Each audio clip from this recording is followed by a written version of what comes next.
מה קרה ב10 בטבת? ב10 בטבת החל המצור על ירושלים בתקופת בית המקדש הראשון.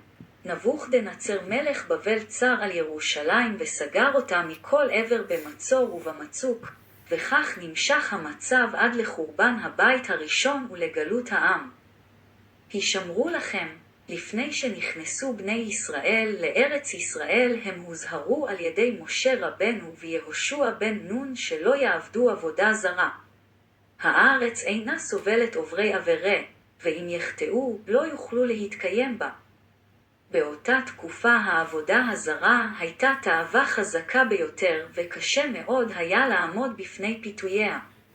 לעם ישראל קמו מלכים שהחלו להחטיא את העם בעבודה זרה. תקופה ארוכה חס עליהם הקדוש ברוך הוא, והזהירם שוב ושוב על ידי הנביאים. אחד הנביאים שנשלחו להזהיר את עם ישראל היה ירמיהו הנביא.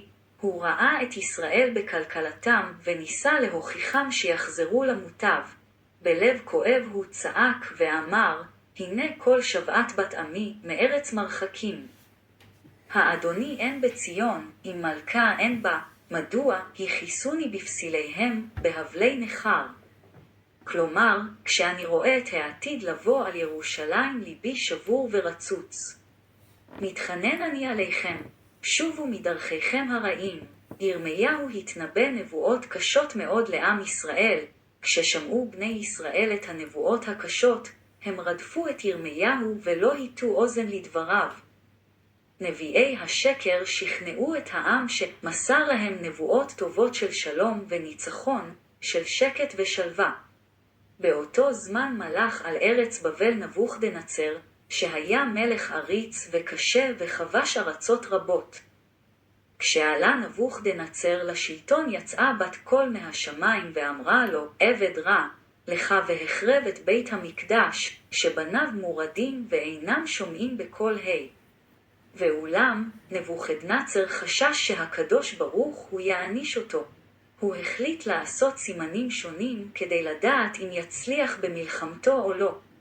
הוא שלח חץ על שם רומי, אך החץ נפל, שלח חץ על שם אלכסנדריה, והחץ נפל, שלח חץ על שם ירושלים, והחץ המשיך ולא נפל. הוא עשה סימנים נוספים, ומכולם ניכר היה שאכן יעלה בידו לכבוש את ירושלים. לאחר שהתעורר מרד בעם ישראל נגד הבבלים עלו נבוכדנצר ושר צבאו נבוזרדן לצור על ירושלים.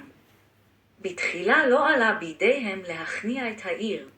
גרזניהם נשברו וגיבורי ירושלים הפילו מהבבלים חללים רבים. במשך 1.5 שנה הייתה ירושלים נתונה במצור ונבוזרדן לא הצליח לכבוש אותה. עם זאת, מלאי המזון בעיר אזל והרעב הפיל חללים רבים.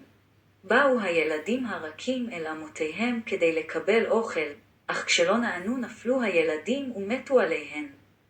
בספר יחזקאל מסופר שביום תחילת המצור התנבא יחזקאל שהקדוש ברוך הוא אומר לו לסמן את התאריך י' בטבת. ואכן, בתאריך זה החל המצור. בית י' ז' בתמוז הובקעה החומה ובאי ט' באב חרב בית המקדש. בעקבות חורבן בית המקדש, הראשון והשני, נקבעו 4 צומות, שעליהם מסופר בספר זכריה ויהי דבר אדוני צבאות. אלי לאמור כה אמר אדוני צבאות, צום הרביעי וצום החמישי וצום השביעי וצום העשירי יהיה לבית יהודה לששון ולשמחה, ולמועדים טובים. והאמת והשלום אהבו. בית המקדש הראשון חרב בגלל עבירות חמורות שבין אדם למקום, ובית המקדש השני חרב בגלל עבירות חמורות שבין אדם לחברו. חכמינו מביאים במספר מקומות, וגם הרבי מתייחס לנקודה בשיחותיו, שאהבת ישראל היא ביטול שורש הגלות האחרונה, ובזכותה באה נזכה במהרה לבית המקדש השלישי. קטנים שיש בהם דעת להתאבל על ירושלים, מאכילים אותם מאכלים פשוטים, ולא יאכלו מעדנים. יום הקדיש הכללי בחז בכסלו תש"י 1000 החליטה הרבנות הראשית לישראל לציין את יום 10 בטבת בכל שנה כיום הקדיש הכללי. יום זה נועד לאפשר לקרובי הנספים בשואה האיומה, שיום פטירתם לא נודע, לנהוג במנהגי יום האזכרה של הנפטרים, להדליק נרות נשמה, לומר קדיש וללמוד משניות לעילוי נשמות הנספים.